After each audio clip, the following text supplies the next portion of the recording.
lahat ng ito, isinusumpa ko. Anak ko, babalikan ko kayo. Tulungan niyo ako. Nay! Tay! Tandaan mo ito, may araw ka rin. Akala mo palalampasin namin ang kalokohang ginawa mo. Nagkamali ka ng kinanti, Paulo. Salamat sa tulong mo, anak ko. April, at sana, habang may panahon ka pa'y makawala ka sa gantong klaseng lalaki. Walang kwenta, dahil sa iyong kapangasan na lukuhin at saktan ng anak ko. At ang pagkamatay ng bata na sariling dugot laman mo, tanggapin mo ang kaakibat na sumpa ng iyong mga kasalanan. Mas nalaisin mo pang mamatay kaysa mabuhay sa takot at sakit na ikakabit ko sa iyo. Wag! Maawa ka! Sino ka? Bakit mo ginagawa sa akin to? Sino ka? Anong kasalanan ko sa iyo? Taon 2018, Bicol. Habang nagluluto ng hapunan ang mag-asawang Marta at Pedro, ay abala naman sa pagsasampay ng mga damit ang kanilang nag-iisang anak na si Riza. Napasilip naman ang dalaga sa dalawang lalaking papasok sa tarangkahan ng kanilang hanap buhay. Ang isa sa mga yon ay si Ivan.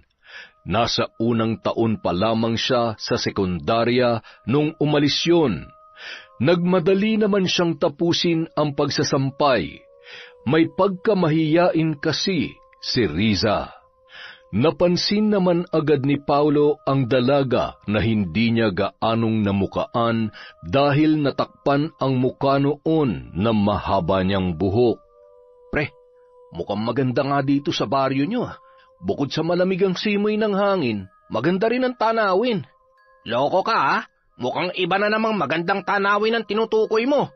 Huwag kang loloko-loko dito. Baka mamaya pagsisihan mo yan. Nay, Tay, nandito na po kami.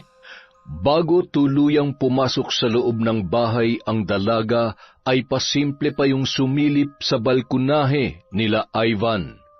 Nataon naman na nakatingin pa rin sa kanya si Paulo, kaya naman agad niyang binawi ang tingin at pumasok na sa loob ng kanilang bahay. Bit-bit ang isang timba. Ay, nakakahiya. Baka sabihin niya tinitingnan ko siya. Sino kaya yun? Siguro, katrabaho ni Kuya Ivan. Ang gwapo at ang puting-puti niya naman. Mukha siyang anak mayaman. Nay, Tay. Oh, anak, bakit abot taingay ang ngiti mo? Ako po? Nakangiti? Hindi po kaya. Hindi raw. Maupo ka na nga rito at baka nalilipasan ka na ng gutom. Ma, luto na ba yan? Oh, heto na. Maglagay ka na ng pinggan at maghahain na ako. Oh, ayan, masarap yung ginataang langka. Ano po ang sahog, Ma? Ang sahog? Aba, syempre. Ano nga bang sahog nito, Pa? Ang pinakamahal na sahog ng nanay mo. Pagmamahal. Pasensya na anak at medyo kinakapos tayo ngayon. Hayaan mo, pasasaan ba't makakaluwag-luwag rin tayo. Kung hindi lang nadisgrasya ng mga peste ang pananim natin sa bukid at maging ang mga palay ay hindi sana tayo... Okay lang naman po, Tay. Masarap naman po magluto si Nanay. Hayaan nyo, kapag may trabaho na ako, matutulungan ko na rin po kayo. Tingnan nyo si Kuya Ivan. Mula na nagtrabaho siya sa Maynila, gumanda na yung buhay nila. Tapos, maayos na po ang buhay nila ngayon kesa noon, kaya... Kaya ipipilit mo na naman ang pagtatrabaho sa Maynila. Anak, kaunting panahon na lang naman ang hinihiling namin sa'yo. Ibebenta ko ng ilan sa lupa natin para may pangmatrikula ka sa darating na pasukan. Oo nga naman, anak. At saka, kapag nagtrabaho ka na, mahihirapan ka nang bumalik sa pag-aaral. Tatamarin ka na kapag nasanay ka na sumasahod ka. Pero Nay, Tay, kapag binenta natin yon, sayang naman. Kahit 1 o 2 taon lang na pagtatrabaho at kung mabait ang magiging amo ko sa Maynila, pwede naman hong pagsabayin ko ang... Hindi ka aalis sa bahay na ito. Ano ngayon kung magdildil tayo ng asin o magkanda ko ba ako sa pag-aararo basta dito ka lang at hindi ka lalayo sa amin ng nanay mo? Hindi mo alam kung gaano kadelikado ang buhay na malayo sa pamilya. Wala nga tayo ni isang kakilala doon. Pero tay... Sige na, kumain na kayo at magpapahangin muna ako sa labas. Ay. Nababakas sa mukha ni Mang Pedro ang pagkadismaya ng mga sandaling yon dahil sa pagpupumilit ni Riza. Sinundan ng tingin ng dalaga ang kanyang ama at yumuko na tila ba nakukonsensya sa kanyang inasal. Anak, intindihin mo na lamang ang tatay mo. Maging ako ay hindi rin mapapakali kung sakaling mapapalayo ka sa amin. Naaalala mo ba nangyari sa tiya mo noon? Yun ang iniiwasan ng tatay mo. Mapanganib at iba ang buhay sa Maynila. Kaya para sa ikapapanatag ng kalooban namin, pakiusap anak, ito na sana ang huling beses na pag-uusapan natin ito. Hindi na lamang umimik ang dalaga. Ipinagpatuloy niya na lamang ang pagkain habang pinipigilang pumatak ang kanyang mga luha. Pakiramdam niya kasi ay wala siyang karapatang magpasya para sa kanyang sarili. Hindi niya na nga malayang magawa ang maraming bagay dahil sa hirap ng buhay ay hindi rin siya makatulong kung paano babangon sa buhay na meron sila. Pagkatapos kumain ay agad niyang hinugasan ang pinggan na kanilang pinagkainan. Lumabas yun ng bahay at naglakad-lakad papunta sa may sapa. Yun ang paborito niyang puntahan kapag malungkot siya o kapag mabigat ang kanyang pakiramdam. Nang makarating doon ay agad niyang hinubad ang kanyang tsinelas at itinabi sa may damuhan. Agad na yung nagtampisaw sa sapa at umupo sa isang malaking bato. Sabay na pabuntong hininga na lamang si Riza. Dumampot yon ng ilang puting bato mula sa mababaw na tubig at inihahagis niya yon sa malalim. Nakakainis! Lagi na lang bawal, lahat na lang bawal. Anong akala nila sa akin? Ibon na nakakulong sa hawla? Bakit hindi nila ako hiyaan lumipad at gawin kung anong gusto ko? Ayaw ko ng ganitong buhay. Ayaw ko mamatay na mahirap. Ayaw ko. Matapos humagulhol ay agad yung naglakad papunta sa may kalalimang bahagi ng sapa at lumangoy. Maya-maya, pumikit at nagpalutang-lutang yon upang pakalmahin ang kanyang sarili. Samantala, Grabe, busog na busog ako. Ang sarap talaga ng isda at gulay dito sa probinsya, no? Sinabi mo pa, kaya sobrang nakakamiss ang buhay dito eh. Tahimik, payapa, at hindi usok ng mga sasakyan ang malalanghap mo. Parang ang sarap maligo ah. Wala bang malapit na paliguan dito? Ilog, sapa, o kaya dagat? Meron. Teka lang, sa malapit-lapit muna tayo ha. Sa mga karatig lugar ay merong ilog at medyo malayo-layo ang dagat. Pero huwag ka mag-alala pre, pupuntahan natin lahat yan. Ayos, salamat pre. Pero pre, parang kahit hindi na. Basta ipakilala mo na lamang ako dun sa kapitbahay mong dalaga. Yung nakita natin kanina. Si Riza. Nako, umayos ka pre. Malilintikan tayo sa tatay nun. Pero huwag ka mag-alala. Baka sakali magkaroon tayo ng pagkakataon. O siya, magpalit ka na ng panligo at nang makapunta na tayo sa sapa. Agad namang nagpalit ng shorts na panligo ang dalawang lalaki. Hinubad na nila ang pantaas na damit at sinabit sa may sampayan. Masayang nagkukwentuhan ng dalawa habang naglalakad at manghang-mangha naman si Paulo sa ganda ng lugar. Natanaw pa ni Mang Pedro ang dalawang binata na dumaan, ngunit pinagsawalang bahala niya lamang yon. Pumasok na yun sa kusina at saka kumain habang nakikipagkwentuhan sa kanyang asawang si Marta. Ano, hindi na naman kumain na maayos yung anak mo dahil napagsabihan? Kumain naman. Huwag ka na magalit. Para namang hindi mo kilala yung anak mo. Kahit pa anong kagustuhan niya ay tayo at tayo pa rin naman ang susundin niya. Hayaan mo muna. Siguro ay nakatulog na sa kwarto niya yon. Napagod din ata sa paglalaban ng mga damit natin. Sige na, kumain ka na't sisilipin ko muna ang anak mo, ha? Nang puntahan ni Aling Marta ang kwarto ng kanilang anak na si Riza, nagtaka siya dahil wala doon ang dalaga. Napangisi lamang yon dahil nababatid niya kung nasaan ang kanyang anak. Hindi pa rin nagbabago ang dalaga mo. Hindi talaga. Matigas pa rin ang ulo. Manang-mana sa'yo. Ano, nakatulog na ba sa sama ng loob? Hindi. Wala siya sa kwarto niya. Alam mo naman kapag tinutopak yun ay biglang tinatawag ng sapa. Mukhang nakikipag-usap na naman sa mga talangka. Anong sabi mo? Sa sapa ba ka mo? O ba't kanina'y may mga lalaking papunta roon? Sandali nga't susunduin ko. Pa, dalaga na ang anak mo. Hayaan mo namang makakilala ng gwapo. Tumigil ka, Marta.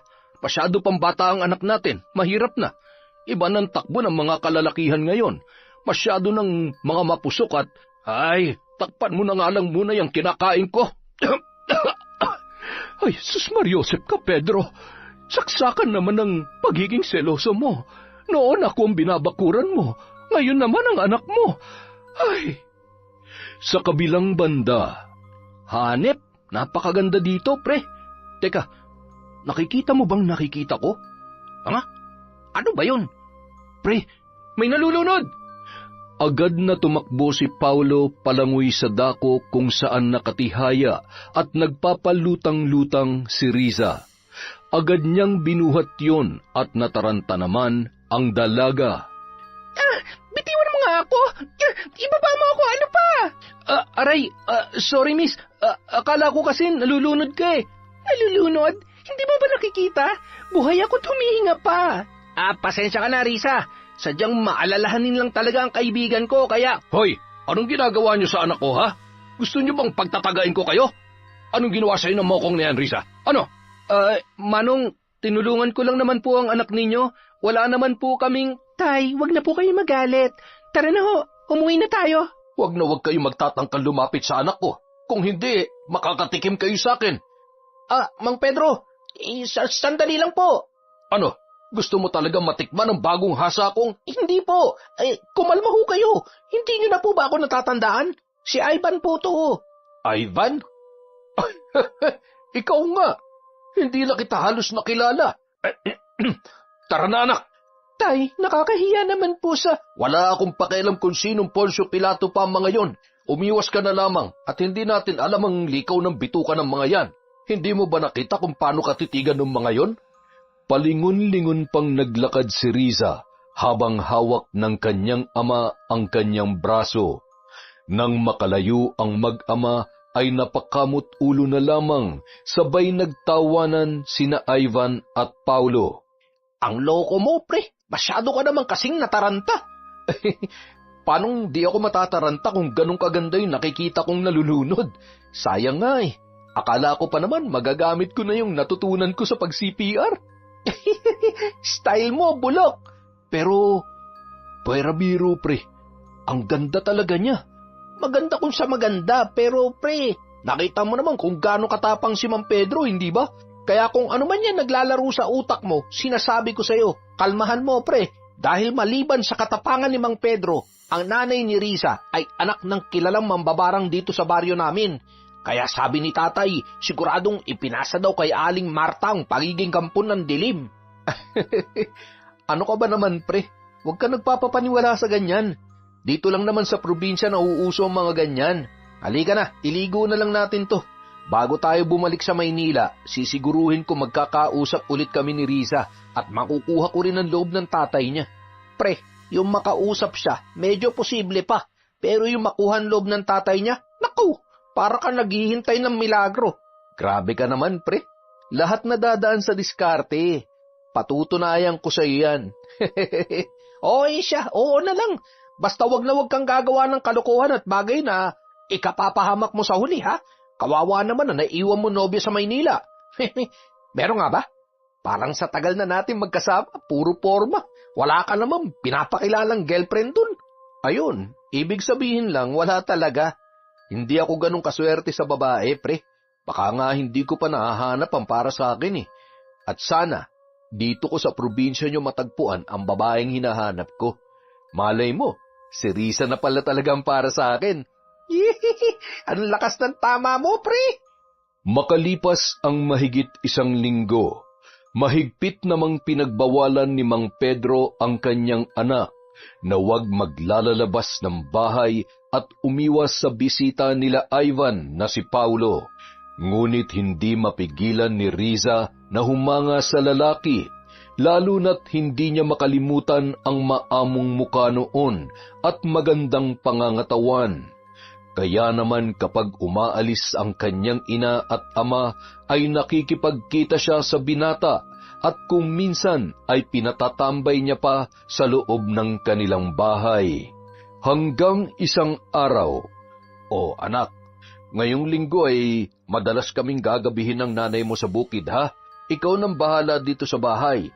At yung bilin ko sa'yo ha, huwag ka muna maglalalabas. Sa linggo na lamang at nang masamahan ka ng nanay mo. Bagong palit ang baterya ng radyo, magpatugtog ka na lamang para hindi ka mainip." Pwede naman ho akong sumama sa inyo para makatulong ako. "Huwag na't maraming trabahador doon, baka may manligaw pa sa'yo. Pumirmi ka na lamang dito sa loob ng bahay. Napakainit pati, masisira lamang yung kutis mo." Paano naman ako? Hindi ka ba naaawa sa kutis ko? At isa pa, sige ka, baka may manligaw sa akin doon. Sino naman ang manliligaw sa'yo doon? Ano, mga engkanto? Hay nako, napakasama mo talaga sa akin. Kapag ako nainis, outside ko lang buka. Biro lang naman. Wala maglalakas loob na manligaw sa'yo, ma. Aba, takot lang nila. Kung gusto nila ng sakit ng katawan, talaga namang pagbibigyan ko sila. Mabuti naman at nagkakaliwanagan tayo. O siya anak, aalis na kami ha? Kumain ka na lamang dyan. Huwag kang magpapalipas ng gutom. Sige po, Nay, Tay, mag-iingat po kayo. Isara mo ng maayos itong pinto, ha? Opo. Pagkalabas ng mag-asawa, isinara at itinali pa ni Mang Pedro ng maayos ang kanilang tarangkahan. Ganun ang nakagawian nila kapag iniiwan mag-isa ang dalaga. Palinga-linga pa yun sa paligid at sumilip sa kanilang kapitbahay. Mukhang nakaalis na yata si Ivan at yung mokong na umaali-aligid sa anak natin ah. Pa, hindi kaya nasusobrahan naman na ang pagprotekta natin kay Riza? Hindi kaya nasasakal na siya? Baka isipin niya wala tayong tiwala sa kanya. Ma, matalinong anak natin. Siguradong nauunawaan niya tayo. Tsaka para sa kanya naman ang ginagawa natin eh. Hindi sa wala tayong tiwala sa kanya, kundi sa mga taong nakapaligid. Alam mo naman ang panahon ngayon. Tsaka kung may isang bagay man akong iniiwasan, yung maulit pa nangyari kay ate dahil sa labis na pagtitiwala. Ngayon pa ba? Mapakamag-anak o malapit na kaibigan ay kaya ka rin traidorin. Kaya di bali nang walang kinikilalang kaibigan ng anak natin. Basta tayong mag-asawa, puprotektahan natin siya hanggang sa huli nating hininga. Pa, hindi sa lahat ng oras ay buhay tayo. Paano kapag wala na tayo? Sa tingin mo ba, makakabuti na wala siyang ibang matatakbuhan? Ay, tsaka na nga lang natin pag-usapan yan. Bilisan mo na't baka hinihintay na tayo ng mga kasamahan natin. Hindi na lamang umimik pa si Marta dahil nasisiguro niyang mauuwi lamang sa pagtatalo kapag kinulit niya pa ang kanyang asawa. Samantala, agad na nagpalit ng magandang damit si Riza at sinuklay ang mahaba niyang buhok. Halos maligo rin yun sa pabango at kinuha sa bag ng kanyang nanay ang lipstick na sa unang pagkakataon ay susubukan niyang gamitin. Tuwang-tuwa pa siya habang pinagmamasdan yun at agad na nilagyan ang kanyang maninipis na labi. Bagamat hindi sanay na gumagamit ay aksidente niyang naputol yun. Ay, hala! Anong gagawin ko dito? Siguradong pagagalitan ako ni nanay. Ano ba naman yan? Maigi pa itago ko na lang to. Dito, siguro naman hindi na to makikita ni nanay. Pagkatapos maitago ang putol na lipstick, ay muli yung humarap sa salamin at masayang pinagmasdan ang kanyang sarili. Napakaganda ko naman. Siguradong matutuwa si Paolo. Sabi niya, mas lalo akong gaganda kapag nag-ayos ako. Hindi nagtagal, narinig niya na ang malakas na kalabog na animoy tumalon sa kanilang bakod. Aray, napasama yata ang talon ko. Ay, wala na bang mas mahirap pa sa ginagawa kong to? Ay, di bali, mukhang sa wakas ay makakatsyempo na rin ako ngayong araw. Paolo, nandyan ka na pala. Ayos ka lang ba? Ayos lang ako. Medyo napasama lang ang talon ko. Wala hindi natin pwedeng tanggalin ang tali at baka makahalata ang tatay mo. Mapapagalitan ka pa. Oo nga, halika pumasok ka. Gusto mo ba magkape? Mamaya na. Humarap ka nga muna sa akin. Wow, ang ganda-ganda mo naman, Riza. Siguro kapag bumalik na ako sa Maynila, marami na akong kaagaw sa'yo. Ha? Paano naman hindi naman ako lumalabas ng bahay. At saka, ikaw lang naman ang gusto ko. Ikaw lang naman ang manliligaw ko at... Sandali. Ipagtitimpla muna kita ng... Riza, nandito ako para malaman kung pareho tayo ng nararamdaman. Ngayon ko lang naramdaman to. Sa tingin ko, mahal na kita. Mahal mo rin ba ako? Paolo, ano kasi... Ano? Kung sakaling hindi mo ako mahal, mas mabuti pa sigurong magpaalam na ako. Lalo lamang ako mahihirapan na kalimutan ka. Hindi naman sa ganoon. Natatakot lang ako kasi hindi pa naman kita gaanong kilala. Hindi ba dapat kilalanin muna natin ang isa't isa bago tayo pumasok sa pakikipagrelasyon? Wala ka bang tiwala sa akin?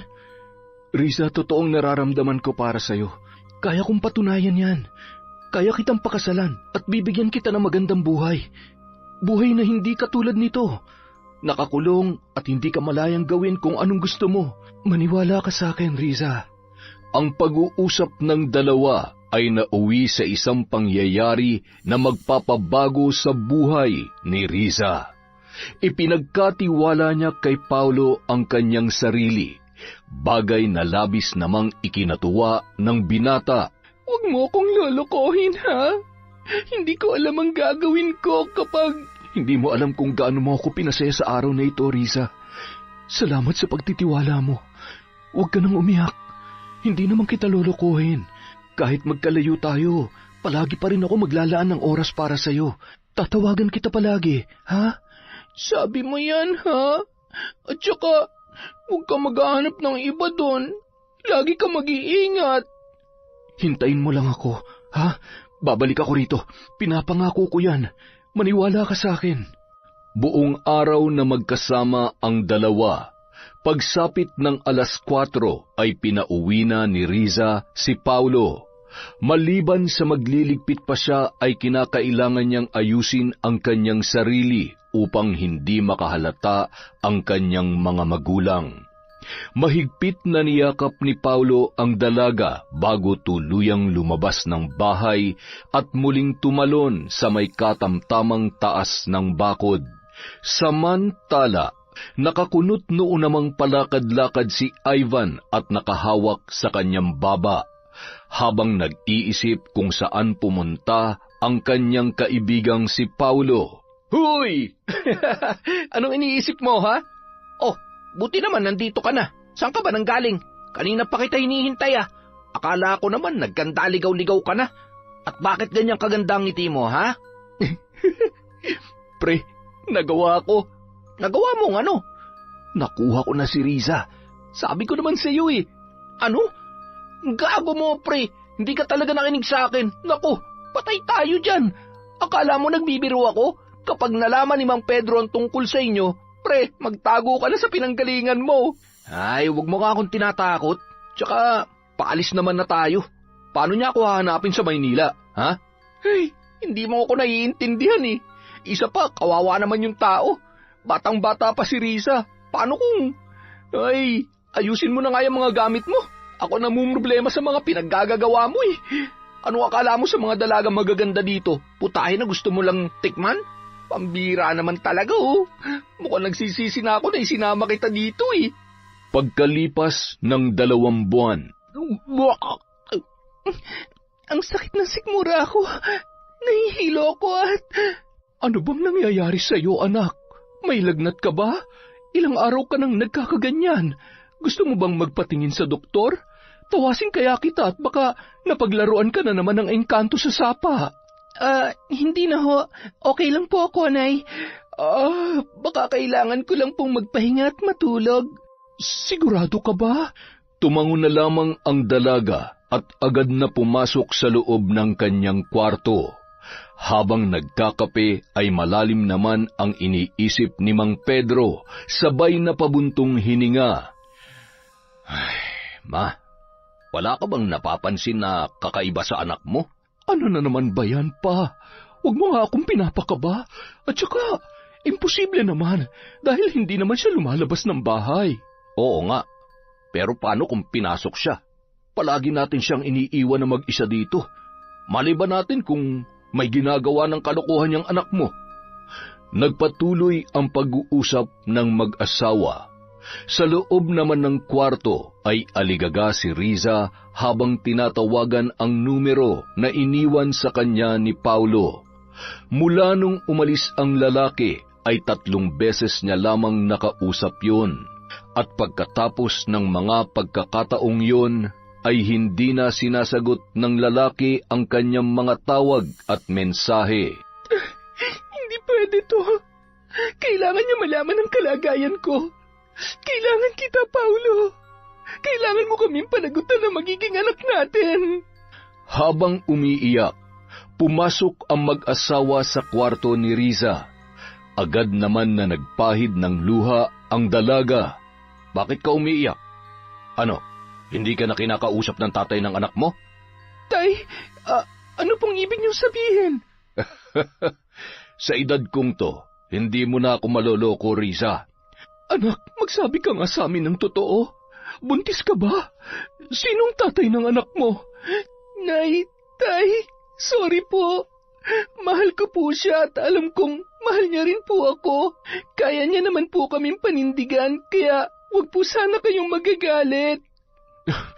Sinasabi ko na nga ba, pagkatapos ka naming ingatan, ikaw rin ang sumira sa buhay mo. Bakit ba napakatigas ng ulo mo, Riza?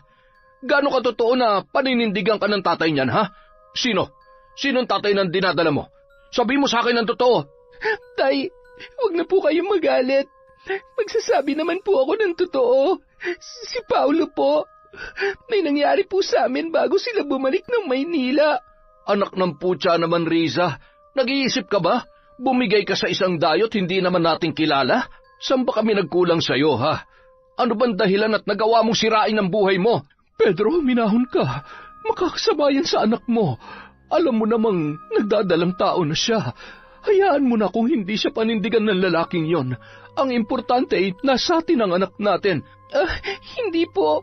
Ang sabi niya sa akin kapag nabuntis niya ako, magsasama kami bilang isang pamilya. Kukunin niya ako at siya magbibigay ng magandang buhay sa akin. Hindi ako makakapayag na ikulong niyo ako sa loob ng bahay na to kasama ang anak ko. Iiwan mo kami ng nanay mo para lamang sa lalaking yon? Kung noon naging sunod-sunuran ako sa lahat ng gusto niyo kahit ang totoo, sakal na ako. Pinili kong sundin kayo. Pero sa pagkakataong to, hindi na ako makakapayag na diktahan niyo ako sa desisyon ko. Anak ko na ang pinag-uusapan natin dito. Kaya sa ayaw at sa gusto niyo, hahanapin ko si Paulo. Hahanapin ko siya at iiwan ko na kayo. Anak, hindi ganoon kadali ang gusto mo mangyari. Sa lawak na Maynila, saan mo siya hahanapin? Paano kung... Pabayaan mo siya. Yan ang gusto mo? Sige, para malaman mo kung para saan lahat ng ginagawa mo. Gusto mo maging malaya? Sige, mag-empake ka na't siguruhin mo na mapapanindigan mo yung desisyon mo, Riza. Sana lang hindi mo yan pagsisihan. Pilit na pinipigilan ni Mang Pedro ang pagtulo ng kanyang luha at ang galit na maaaring mag-udyok sa kanya na mapagbuhatan ng kamay ang pinakamamahal niyang anak. Anak, nakikiusap ako. Huwag mong gagawin to. Paano kung may mangyaring masama sa'yo at wala kami doon ng tatay mo para... Nay, tama na. Hindi na ako bata. Pabayaan niyo na lamang ako. Yan ba talaga ang gusto mo? Yan ba talaga ang magpapasaya sa'yo? Mahal na mahal ka namin ng tatay mo. Kaya yung mga sandali na akala mo ay kinukulong ka namin ay hindi para ipagkait sa iyo ang kalayaan na gusto mo, kundi para protektahan ka.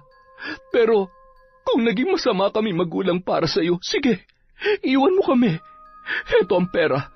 Yan yung pera na naipon namin para sa pangmatrikula mo. Kakailanganin mo yan. Napahagulhol na lamang si Riza habang hawak ang pera na iniabot sa kanya ng kanyang ina. Naroon ang takot sa posibleng kalabasan ng naging pasya niya, ngunit yun lamang ang kanyang naiisip na paraan na ikabubuti ng batang kanyang dinadala. Hahanapin natin ang tatay mo. Hindi ko hahayaang habang buhay na lang tayo sa 4 na sulok na bahay na to. Bibigyan kita ng magandang buhay, anak. Buhay na ipinangako sa atin ng tatay mo. Huwag ka mag-alala. Lahat gagawin ko para mahanap lamang siya. Noong araw ding yun, pagkaalis ni Mang Pedro at Marta, ay pumunta si Riza sa bahay nina Ivan. Nadatnan niya roon ang ama ng binata at nagtanong siya sa eksaktong lugar kung saan naninirahan si Ivan sa Maynila. Hindi na yun nagsayang pa ng oras, kaya naman ng araw ding yun ay bumiyahe siya papuntang Maynila. Nang makarating sa terminal ay agad naman siyang sinundo ni Ivan na noon ay nagtataka kung bakit humingi ng tulong sa kanya ang dalaga. Kailangan mo ba ng trabaho? Buti pinayagan ka ng mga magulang mo. Hindi trabahong pinunta ko dito. Pasensya na sa abala. Hindi kasi sinasagot ni Paulo ang tawag ko, kaya ikaw naisip kong makakatulong sa akin para mahanap siya.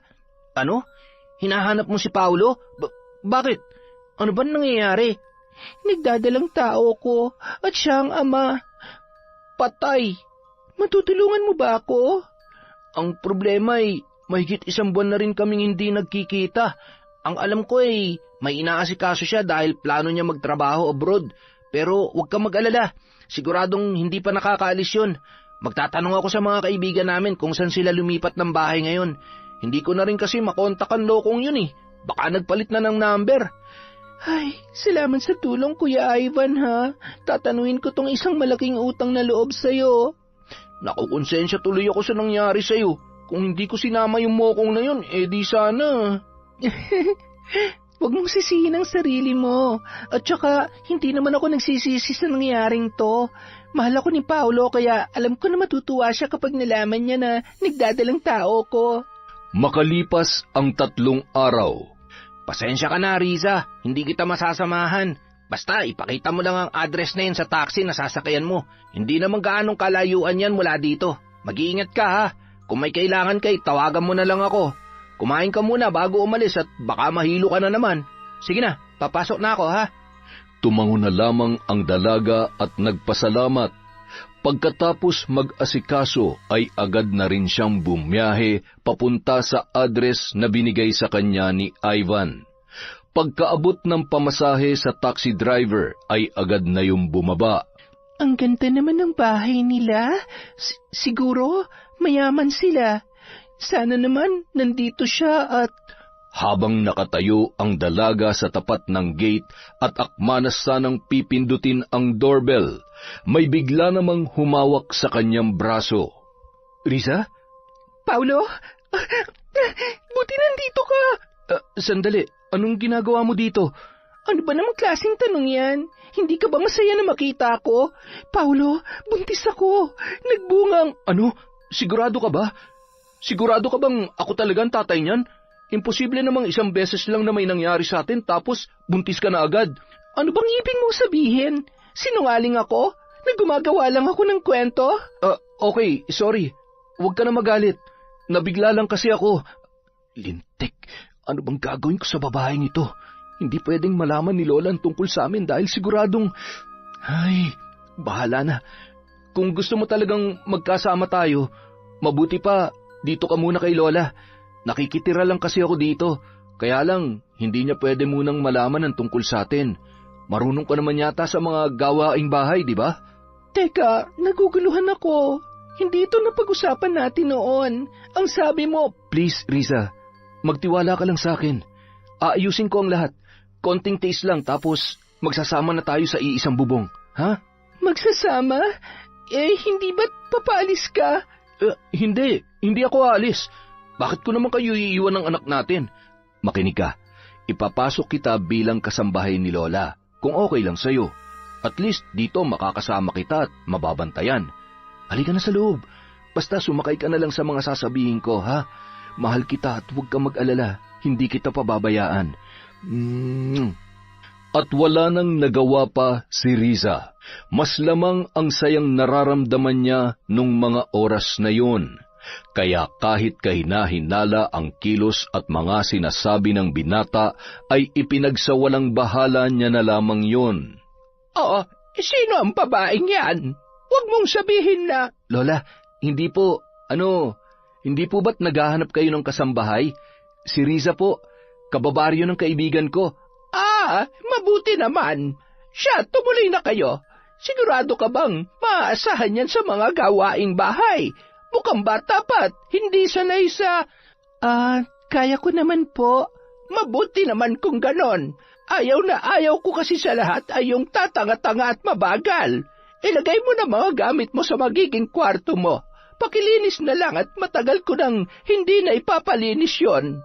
Siguradong maraming alikabok, ipis at daga. Bakit? Ayaw mo?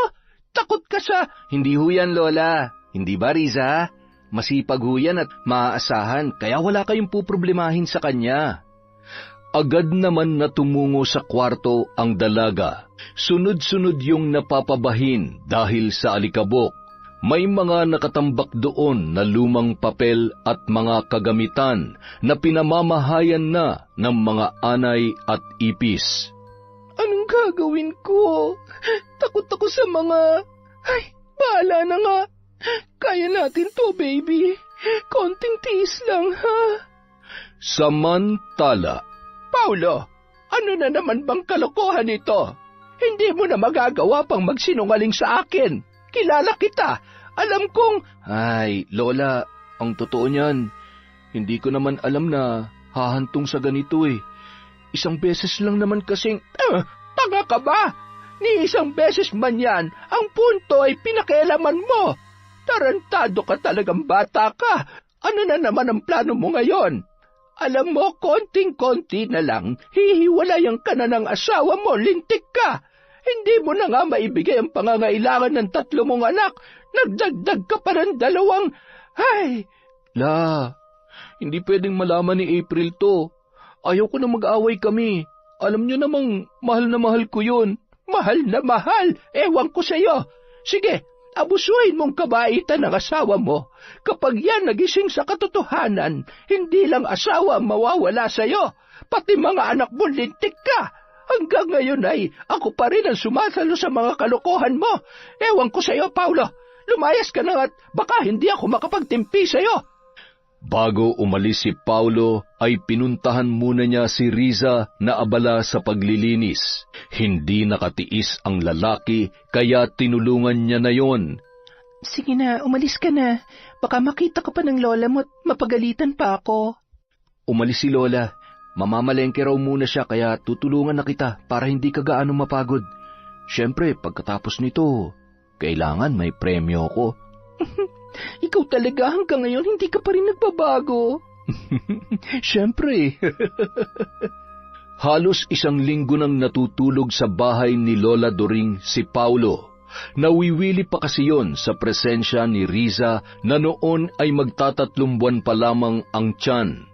Hindi yon ang unang beses na nambabae siya, kaya tila ba normal na lamang sa kanya ang sitwasyon na yon. Isang araw. Riza! Ano ba? Hindi ka pa bababangon dyan? Aba! Lola? Lintik kang babae ka? Napakalandi mo? Hindi ka nandito para landiin ang apo ko.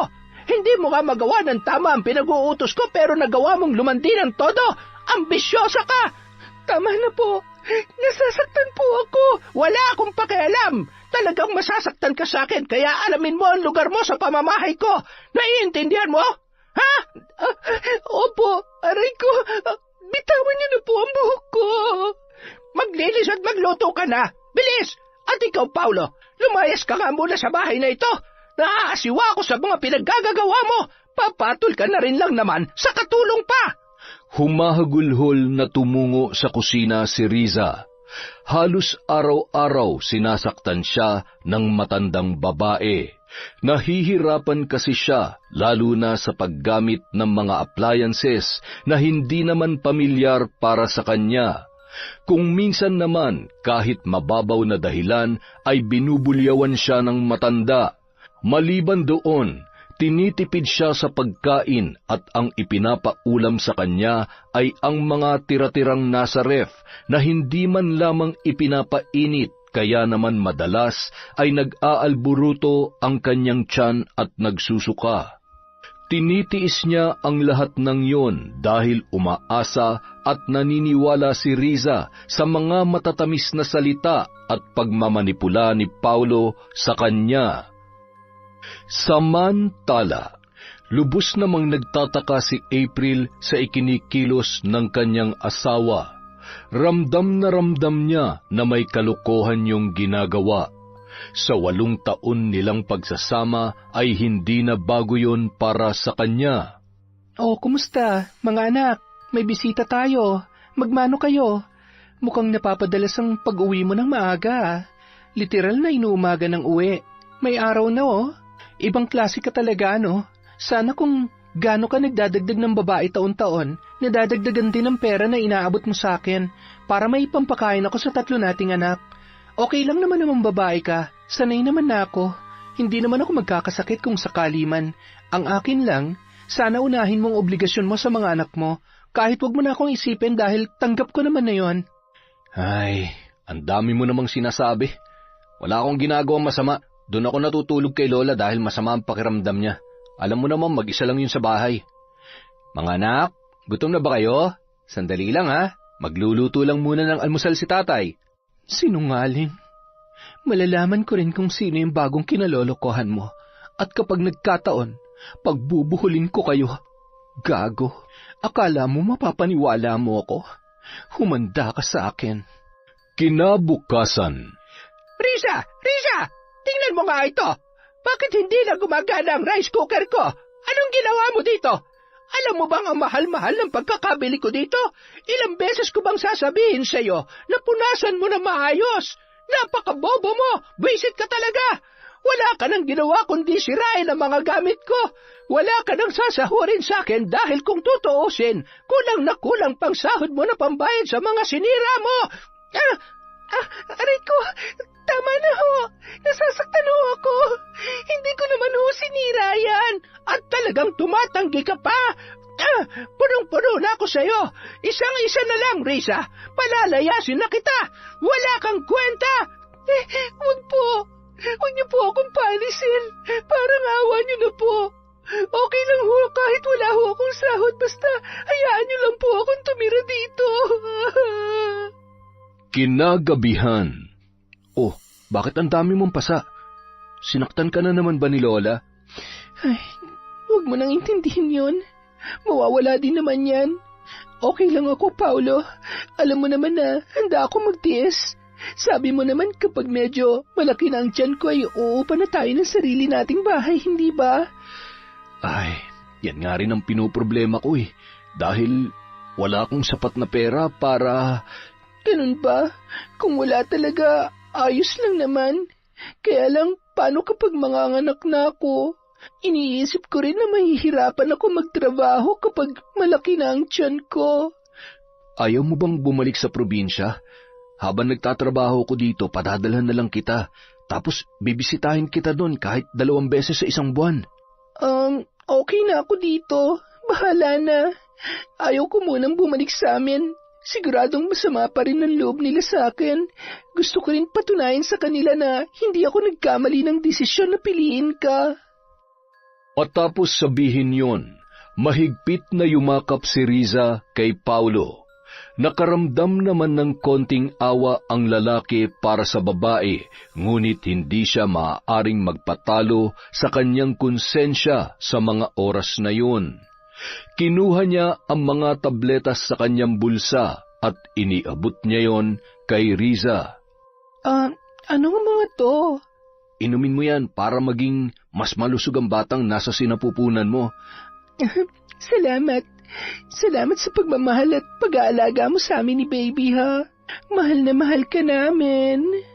Kinabukasan, maaga pa ay ginising na siya ni Lola During.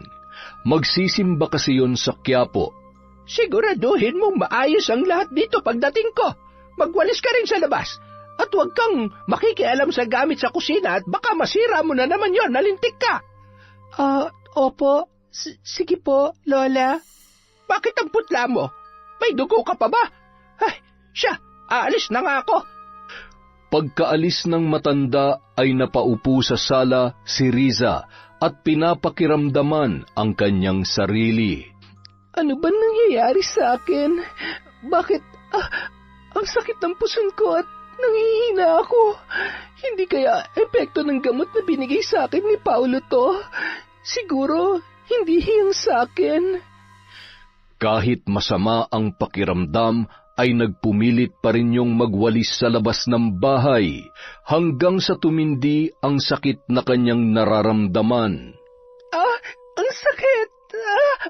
Tulong! Ang baby ko! Bakit ako tinudugo? Tulong! Isang babae ang noon ay sumaklolo sa kanya. Hindi naman ganun kalala ang pagdurugo, ngunit sinamahan pa rin siya noon sa malapit na klinik. Doon ay nalaman nila na ang gamot na pinainom sa kanya ay pampalaglag ng bata. Binalaan din si Riza ng babae na mag-ingat at kilalanin ng husto ang ama ng batang kanyang dinadala. Hindi naman nagpakilala kung sino yon, ngunit labis na nagpasalamat si Riza sa tulong nito. Agad niya ring tinawagan si Ivan para ipaalam ang nangyari sa kanya. Dahil pinagbawalan siyang kumilos ay hindi niya nagawa ang mga ipinag-uutos ni Lola During. Kaya naman, galit na galit yon na sumugod sa kanyang kwarto.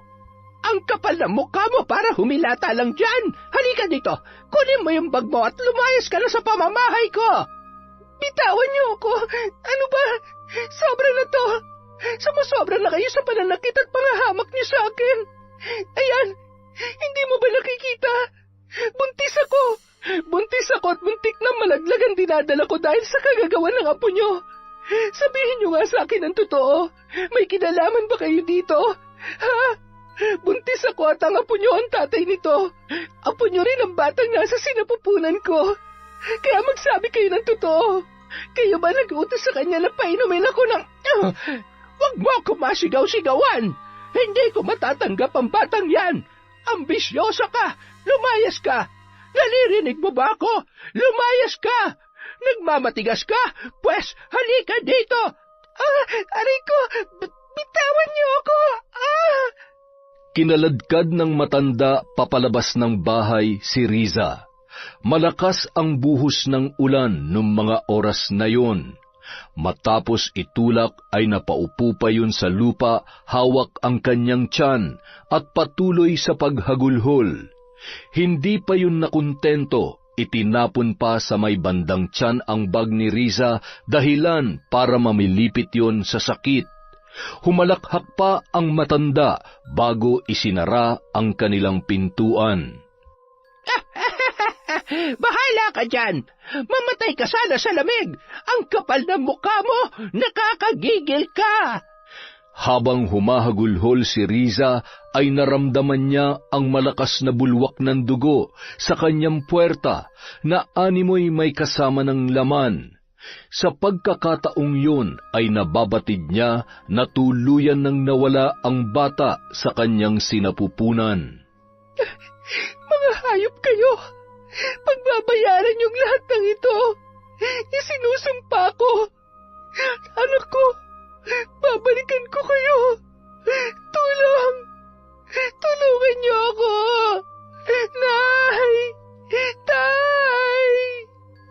Yun ang huling nasambit ni Riza bago siya nawalan ng malay.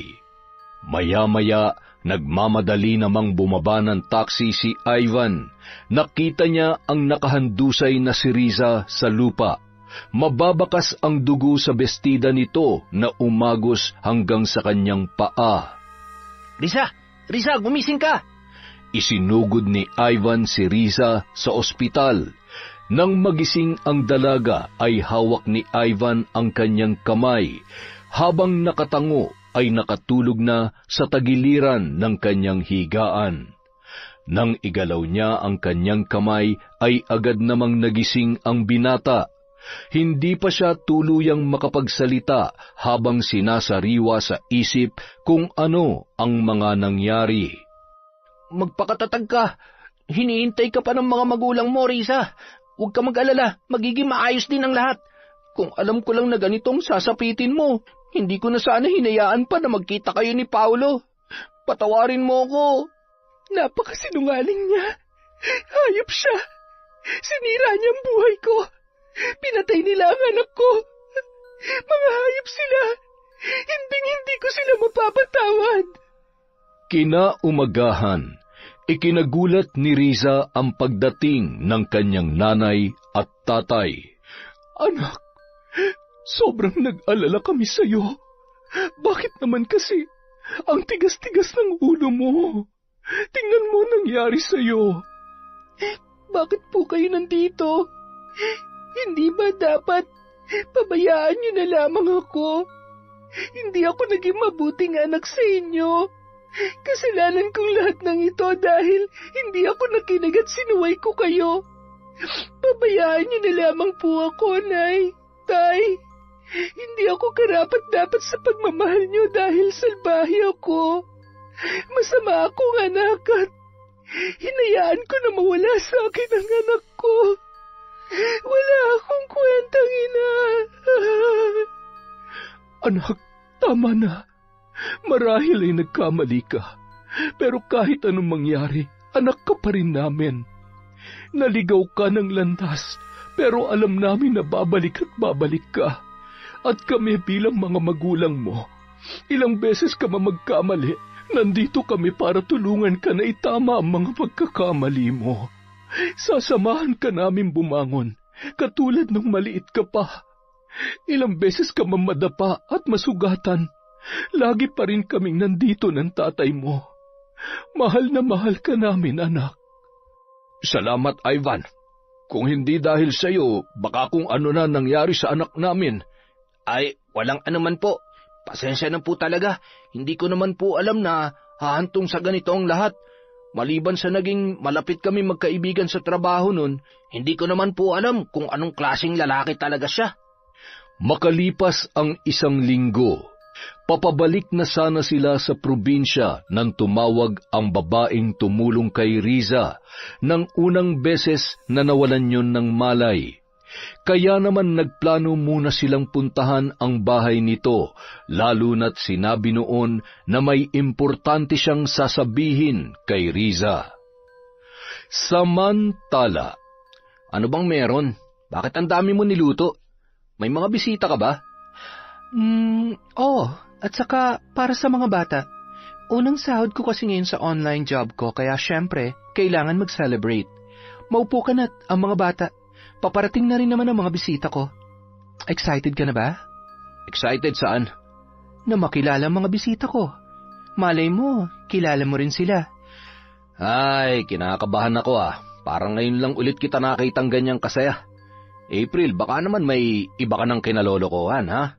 Nagpapakatino na ako. Kaya wag na wag kong malalaman na may lalaki ka. Ako? May lalaki? Seryoso ka ba? Pasensya na. Hindi ako katulad mong makati at manloloko. Mga anak, halina kayo dito, kakain na tayo. Ilang sandali pa, pinagbuksan ni April ang kanyang mga bisita at agad na iginiya papunta sa kusina. Halos hindi makakilos sa kinauupuan si Paulo nang makita ang mga pamilyar na muka sa kanyang harapan habang ipinakikilala siya ni April bilang kanyang asawa. Nagmano naman ang mga bata sa mga bisita at maayos na bumalik sa kani-kanilang upuan. Mga anak, dun muna kayo sa kwarto nyo. Sandali lang to, may pag-uusapan lang kami, ha? Agad namang nagtakbuhan ang mga bata papunta sa kanilang silid. Pipi yata ang asawa mo, Iha, at mahihain ah. Tingnan mo.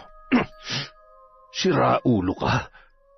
Tila blanko ang isip ni Riza nung mga oras na yun. Napatuloy lamang sa pagbuhos ng luha ang kanyang mga mata.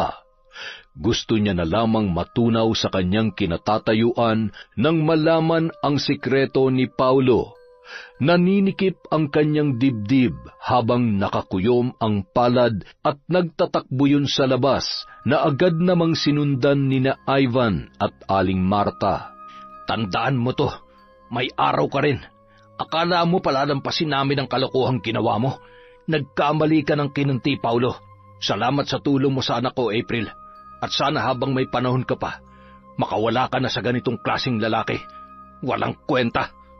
Dinuro pa yun ni Mang Pedro bago tuluyang umalis. Paano mo nagawa sa akin to? Ha? Asawa mo ko? Bakit? Hindi ka naman naging mabuting asawa at lalong hindi ka naging mabuting ama. Nagagalit ka? Pues mas kinakasuklamang kita.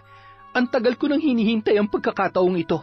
Ang isampal sa iyong bunga ng pagtataksil, kasinungalingan at pagiging irresponsable mo. Ngayon din, tinatapos ko na ang ugnayan natin. Sa papel na lamang tayo kasal. At darating ang araw, makakawala rin ako sa kasal natin. Makakaalis ka na. Naririnig mo ako? Lumayas ka na at magsama kayo ng lola mo. Pagod na akong umiyak at magmakaawa na magbago ka. Tama na.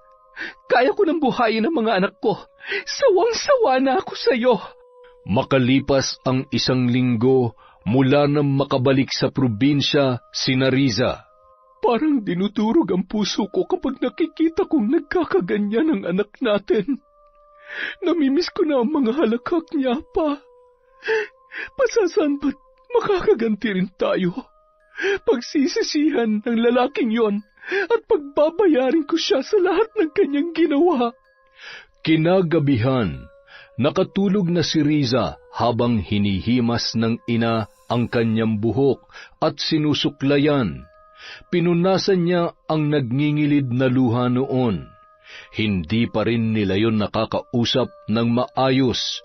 Madalas ay nakatulala at umiiyak lamang habang hawak ang kanyang tiyan.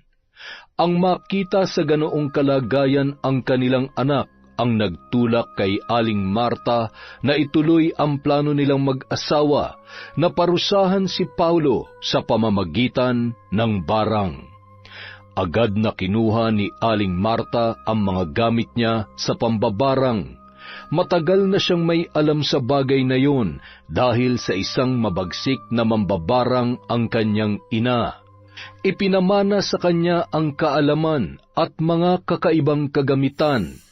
Ginamit niya ang ilang damit ng lalaki na napasama sa gamit ni Riza. Dahil sa iyong kapangahasan na lokohin, saktan ang anak ko at ang pagkamatay ng bata na sariling dugot laman mo. Tanggapin mo ang kaakibat na sumpa ng iyong mga kasalanan. Mas nanaisin mo pang mamatay kesa mabuhay sa takot at sakit na ikakabit ko sa iyo. Sa bawat tusok ng tinik, pagpatak ng kandila at bawat insekto ay hudyat ng iyong kamatayan. Kamatayan na dadaan muna sa hindi mo maipaliwanag na sakit at paghihirap na ngayon mo lamang mararanasan. Manikluhod ka man at humingi ng kapatawaran, hindi mo na matatakasan ang bunga ng iyong kasalanan. Lahat ng sakit at kamalasan ay isa sa iyo, Paulo. Samantala, hindi ka ba talaga titigil sa kakainom, ha? Kahit magpakalunod ka pa sa alak, hindi ka na babalikan pa ni April. Kung ako sa iyo, ayusin mo yan sarili mo. Patunayan mo sa kanya na handa ka magbago. Pilitin mo magkaroon na maayos na buhay dahil hindi sa lahat ng panahon ay nandito ako. Paano kung... nalinig ka pa dibdib ko? Apo, hindi ako makahiga. Tulungan mo ako. Lola, gumising ka. Hindi mo ako pwedeng iwan, Lola. Kailangan ko kayo. Lola! Lola! Labis na nagdamdam si Paulo matapos mailibing ang kanyang lola, lalo na't hindi man lamang pumunta sa burol ang asawa at kanyang mga anak. Nababatid niya na ganun na lamang kalaki ang galit ni April sa kanya. Isang gabi, habang paulit-ulit niyang tinatawagan si April at patuloy sa pag-inom ng alak, ay may narinig siyang iyak ng sanggol. Hinahanap niya kung saan yun nagmumula. Tumungo siya sa isang kwarto na dating silid ni Riza nung naninirahan pa yun doon bilang kasambahay ng kanyang lola. Napakunot noo siya nang wala naman siyang nakita sa ibabaw ng higaan, kaya gumapang siya sa sahig at doon ay nakita niya ang isang duguang sanggol na umiiyak at nakaluwa ang mga mata.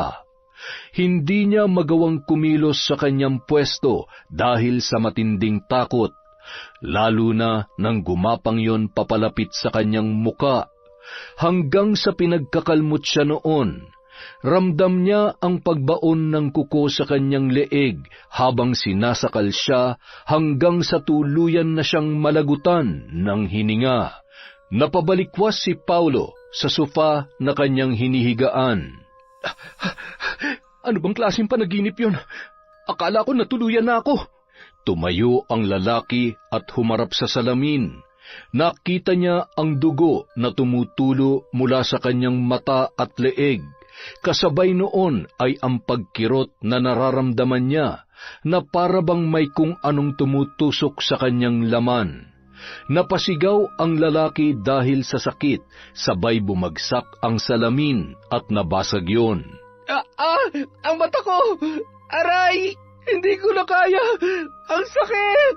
Nagpagulong-gulong ang lalaki habang nakatakip sa mata ang kaliwat kanang kamay niya. Huwag!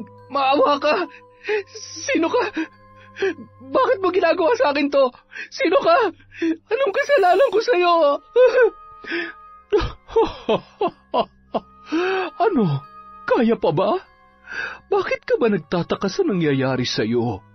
Sa dami at laki ng mga atraso mo sa babaeng niloko mo, saan ka kumukuha ng lakas ng loob na magmaang-maangan? Dapat naman talagang mabulag ka para hindi na makakita ng bagong biktima. Ngayon, maigi pa'y maranasan mo ang hirap ng pagbubuntis.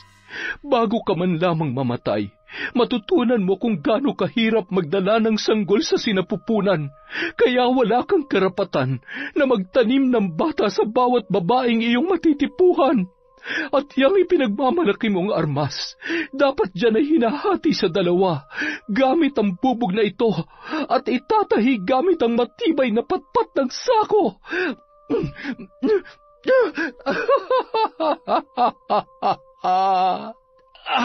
Ang tiyan ko! Bakit lumalaki ang tiyan ko? Tulong! Napakaingay mo. Mukhang kailangan ko munang tahiin yung bunganga mo. Naririndi na ako sa'yo. Oh, ayan. Ayos ba? Di nanahimik ka na ngayon. Ang ingay-ingay mo kasi.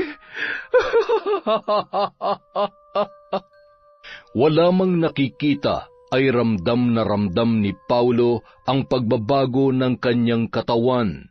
Napahiyaw yun nang maramdaman niya ang pagtilamsik ng dugo sa kanyang ari na animoy hinati. Halos mapatiran siya ng hininga nang maramdaman niya ang pagbaon ng malaking karayom at sinulid sa kanyang laman, hanggang sa tuluyan na yung mawalan ng malay. Kinaumagahan, nagising si Paulo na masakit ang ulo. Nagkalat ang dugo sa sahig, kaya nababatid niyang totoo ang laman ng kanyang panaginip. Bakit nakakakita na ulit ako? Ano ba talaga nangyayari sa akin? Nababaliw na ba ako? Pero hindi. Sigurado ako sa nangyari kagabi. Ay, panaginip lang ba talaga yun?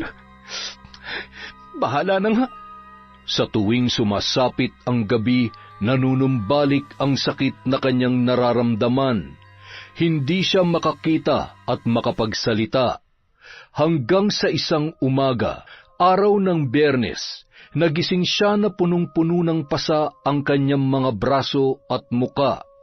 Ang paa niya ay nangingitim na tila ba nabubulok at may tumutubong kung ano-ano na madalas ay dumadapo sa kahoy na nabubulok. Hinimas niya ang kanyang tiyan at ramdam niya ang kirot noon. Kapag kanyang nadidiinan ay nabubulabog ang laman na animoy may mga mahahaba at matatalas na galamay.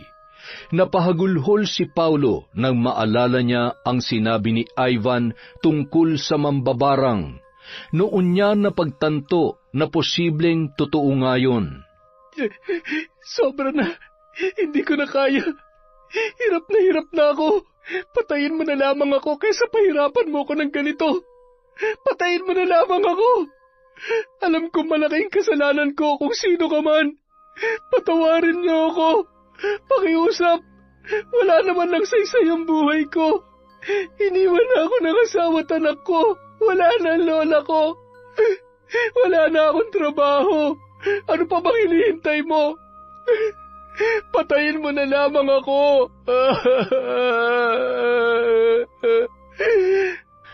Napahawak si Paulo sa kanyang tiyan na animoy humihilab. Pakiramdam niya ay mapapatiran na siya ng hininga sa sobrang lakas ng mga puwersa ng mga naggagalawang insekto sa loob noon. Hanggang sa may mga naglabasan sa kanyang ilong, tainga at muling tumutulo ang dugo sa kanyang mata. Ibinukanon ang kanyang bibig at sumuka ng kung ano-anong di pangkaraniwang bagay na may mga halong putik at buhangin hanggang sa bawian na yon ng buhay. Nang araw ding yun, dala-dala ni April ang dokumento na papipirmahan niya sana sa lalaki. Pumatak ang luha ni April nang makita sa ganoong kalagayan ang ama ng kanyang mga anak. Ngunit mas nanaig ang galit sa ginawa nito sa kanya. Gayunpaman, pinili niya pa ring gawin kung ano ang nararapat. Yun ay ang mailibing ng maayos ang kanyang asawa at tuluyan ng mamuhay ng malaya at payapa kasama ang kanyang mga anak. Kung malaking kasalanan na sukuan ang relasyon nating dalawa, kapalit ng kapayapaan na nararamdaman ko ngayon, handa akong ihingi ng tawad to sa Diyos. Pero alam kong alam mo kung gaano ko nagtiis at naghirap sa ilang taong pagsasama natin. Kung meron man akong pinakatamang nagawa, yun ay ang tulungan si Riza. Sana mahanap mo ang kapayapaan sa pangalawang buhay. Sa kabilang banda, Nay, Tay, nagugutom po ako. Salamat sa Diyos at nagsasalita na ulit ang anak ko. Ay, sandali lamang anak, maghahain lamang si tatay ha. Anak, tumawag pala si Ivan. Ang sabi niya ay uuwi daw siya sa susunod na buwan. Kinukumusta ka niya? Magpalakas ka na raw at tutulungan ka niya magkaroon ng maayos na trabaho. Hay, nakakahiya naman kay Kuya Ivan. Lagi na lang niya akong tinutulungan. Abay, dapat lang dahil... Pa, ayan ka na naman. Ay, oo na. Siya, anak, bumangon ka na at kumain ka na. Masarap yan. Siyempre, luto ng nanay mo yan at ako ang naggayat. Kumain ka na marami, ha? Masaya namang pinagmamasdan ng mag-asawa na halos maubos ang laman ng pinggan ni Riza. Nangangayayat na rin yon dahil sa labis na depresyon na kanyang pinagdadaanan. Nay, Tay, salamat po. Sa kabila ng mga kasalanan ko sa inyo, hindi niyo pa rin ako pinababayaan. Akala ko hindi niyo na ako matatanggap kaya kahit nahihirapan na ako sa pananakit ng lola ni Paulo ay hindi ko naisipang bumalik na lamang dito. Hindi ko rin ipinaalam agad kay Kuya Ivan dahil ayaw ko na rin siyang maistorbo. Ewan ko ba, hindi ko alam kung dapat ko bang sisihin ang sarili ko. Nakasalanan ko rin kung bakit nawala yung baby ko.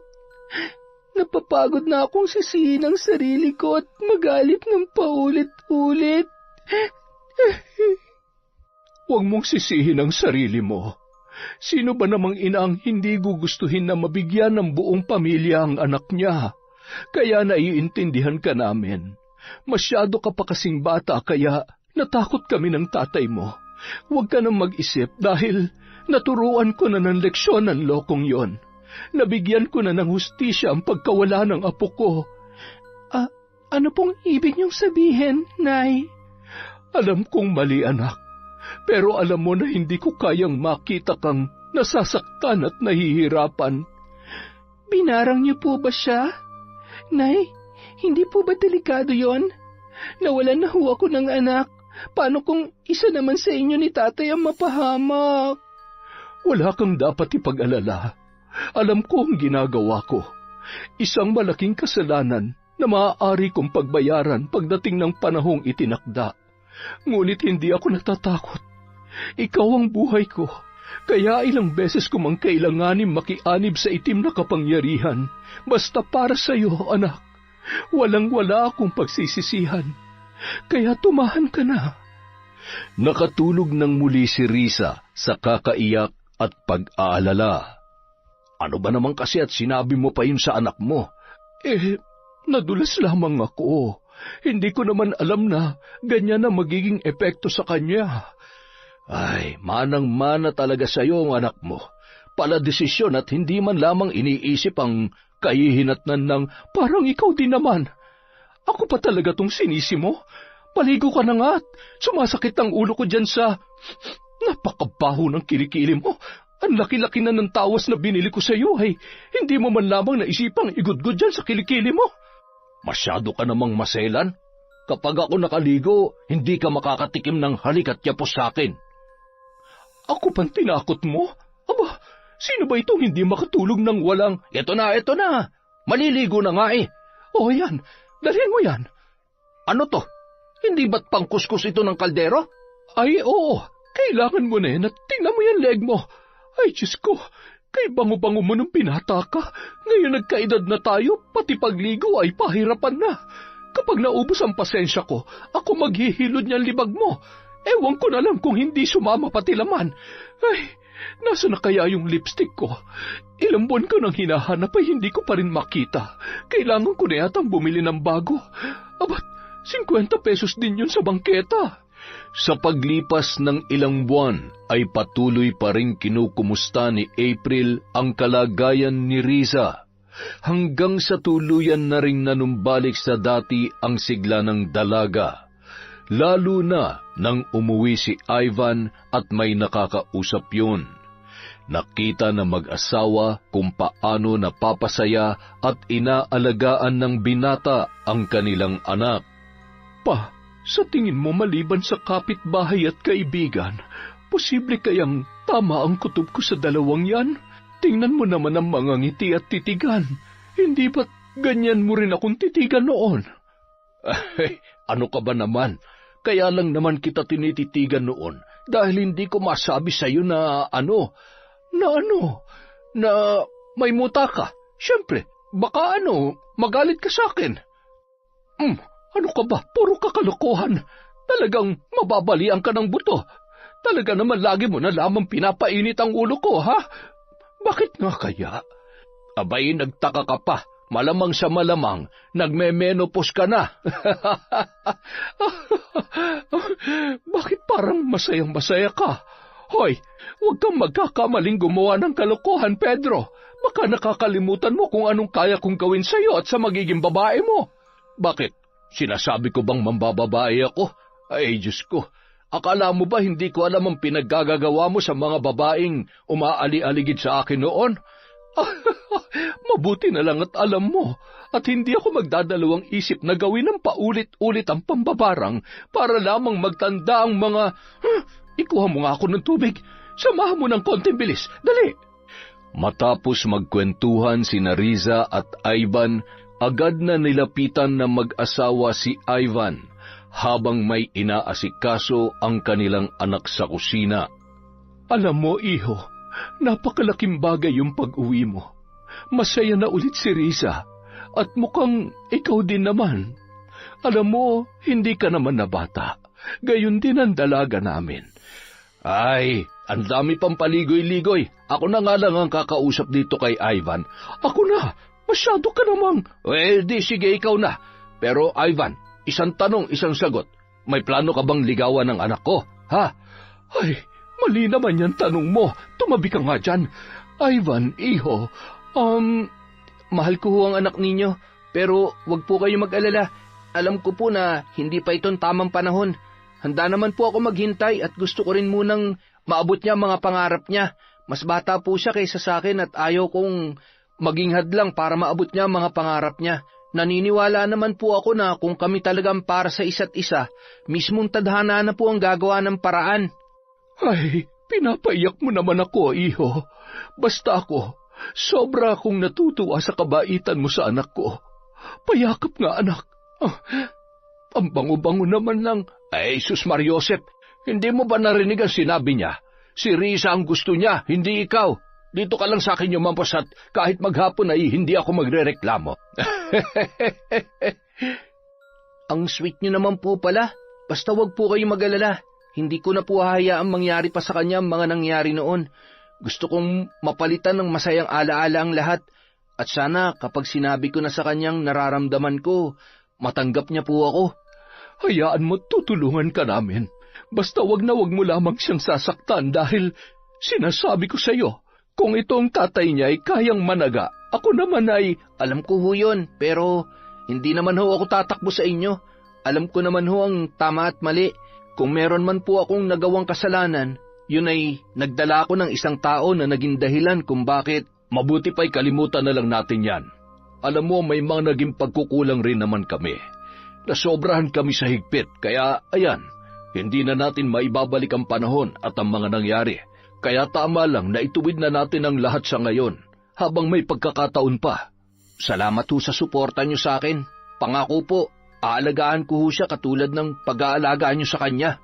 Makalipas ang ilang taon, isang bisita ang dumating sa bahay ng mag-anak. Kasama ni April ang mga anak niya para magbakasyon sa probinsya. May kamag-anak kasi sila na malapit lamang sa lugar nila Riza, kaya naman naisipan niyang dalawin yon. Naging masaya naman ang pag-uusap ng dalawa at mababakas sa mga mukha nila ang saya sa pagkakaibigan na hindi nila inaasahan. Isang gabi ring natulog doon ang mag-iina at kinaumagahan ay umalis na rin. Nang sumunod na araw, umuwi ulit si Ivan para sunduin ang noon ay kasintahan niya ng si Riza para makapag-apply ng trabaho. Anak, mag-iingat kayo doon, ha? Ivan, ingatan mo siya. Kung pwede lang sumama ako ay ginawa ko na. Total lagi naman akong inaaway nitong Tatay Pedro ninyo. Anong ako? Ikaw nga tong lagi na lamang sinusumpong dyan eh. Pinipilit ko na nga maligo araw-araw eh, inaaway mo pa rin ako. Hay nako, kayo talaga. Mahal na mahal ko po kayo, Nay, Tay. Hayaan niyo't palagi kaming bibisita dito ni Ivan. Ivan, wag mo na masyadong patagalin. Pakasalan mo na yan bago magbago ang isip at baka... Tay, huwag kayong mag-alala. Ako na ho magpo-propose sa kanya. Kayo talaga. Ikampante niyo ang isip ninyo. Mag-enjoy ho kayo na walang inaalalang anak na matigas ang ulo. Ako na pong bahala sa dalaga ninyo. Mamahalin ko siya ng buong buo. Pagbalik ho namin dito, ano po bang gusto nyo? Isang apo? Dalawang apo? Abat, gawin mo na kayang 3 para maraming hinahabol-habol at sinasaway si Pedro. Siya, mag-iingat kayong 2. Mahal na mahal namin kayo. Masayang-masaya ang mag-asawa na kumakaway kina Riza at Ivan na noon ay naglalakad bit-bit ang kanilang mga bag papunta sa sakayan. Naalala mo dati nung siguro grade 1 ka pa lang noon at grade 6 ako? ako nagtatanggol sa'yo kapag inaaway ka ng mga kaklase mo. Oo, hindi ko naman nakakalimutan yon. Kinakarga mo pa nga ako pauwi kapag wala pa si tatay para sunduin ako. Siguro, misyon mong alagaan ako habang buhay, kaya pati sa malalaking problema ikaw ang kasama ko. Parang ako naman ang nagbigay ng malaking problema sa'yo, kaya kapag iniisip ko yun, ewan ko ba, naiinis ako sa sarili ko. Love, kalimutan na natin yon. Tapos na yon. Hindi mo kasalanan at lalong hindi mo ginusto yon. I love you. Mas sobrang mahal na mahal kita at ayaw ko nang makita ka pang umiiyak dahil malungkot o nasasaktan ka. Gusto ko ikaw ang magiging pinakamasayang girlfriend at syempre, magiging asawa ko na. Samantala, hoy, ano ba't nakatulala ka dyan? Umiiyak ka? Ako? Umiiyak? Ano akala mo sa akin? Sus, umiiyak ka nga eh. Ay nako, namimiss mo na naman ang anak mo, no? Abay, nasa terminal pa lang yon. Pwede mo pang pigilan kung gusto mo. Ay, puro ka na lamang kalokohan. Yakapin mo na nga lang ako. Nalulungkot ako. Dalian mo. Huwag ka na malungkot. Masayang masaya naman na ang anak natin. Ma, alam mo, nagsisisi ako na isa lang ang anak natin. Dapat pala 3 o 5 para kapag may nag-aasawa may naiiwan pa dito sa bahay. Tingnan mo, napakalungkot na. Humihirit ka pa talaga eh. Hindi na nga natin maibigay ang masaganang buhay sa anak nating nag-iisa. Tanggapin na lamang natin yon. Anak lang natin siya. Hindi natin siya pag-aari. May sarili na siyang buhay. At tayo, habang buhay natin siyang susuportahan sa kung anumang makabubuti para sa kanya. Huwag ka nang umiyak, mahal kong asawa. Ang asim mo naman. Magsaing ka na doon at gabi na. At saka magigib ka na rin ng inumin dahil kaunti na lamang yon. Maligo ka na rin pati kung gusto mong tumabi sa akin mamaya. Ay, teka, ano yung nasa ilalim ng aparador? Kuhanin mo nga pa. Alin ba? Aray ko, ang likod ko. Ano ba naman kasi at nandito ito sa kasulok-sulukan? Aba, ito yung lipstick na paborito ko. Ay, bakit ganito nang itsura nito? Ay, di bale, nakabili naman ako ng bago. Ay, tulungan mo nga akong tumayo at talaga namang... Siya. Humawak ka sa braso ko. Ay, nako, tumatanda na talaga tayo. Ay, nako, muntik pa tayo mahulog. Ay, ang ganda pa rin talaga ng misis ko kapag tumatawa. Yon, napakaganda na naman po ng kwento natin ngayong araw. At dahil dyan, meron na naman tayong shout out. Simulan natin kay Giselle Colamar, kay Maria Fe Boy Banting, hi kay June Galedo, hello kay Frederick Gana-Gana, hello din po kay Caroline Doong, kay Ami Viray from Talim Island, Binangonan, Rizal. Hello po kay Janjan Vlog from Taiwan. Shout out kay Mel Gomez from Dubai, kay Mami from Doha, Qatar. Hello po kay Alma Naong, kay RV10, kay Jonah Libertario from Saudi Arabia. Hi po kay Gemma Kalibayan from Kuwait, kay Chloe Dia. Hi kay Willie Galvez, kay Michelle Esperon, I Love Resort Pinay, kay Arlene Lebra. Shoutout din po kay Genevieve Virtusio, kay Jeanette Sanico. Hi po sa mga taga Lelemaan, Pangasinan from Ginaline Sibayan. Hi kay Princess Alexis Grefaldia at Maria Grace Grefaldia. Hello po kay Jeanette Takazawa, kay Ryan Alva, Loretta Bobes, Riza Kahayag at Elidia Bobes. Hi po kay Emro Strong FW, kay Jeneline Mix Vlog, kay Zairab Sharif.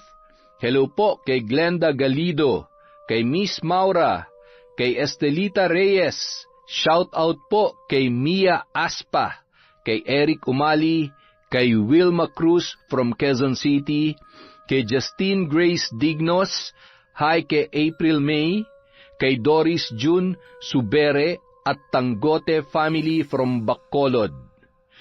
Hi kay Mukbanger 21 Mix, kay Alfredo Alano, hello po sa lahat ng taga-Antipolo dyan. Sa Soto at Gabriel family from Candao Uy, Dumaguete, from Cataleja, Soto. Maraming salamat po sa walang sawang pagsuporta sa Kwentong Enteng.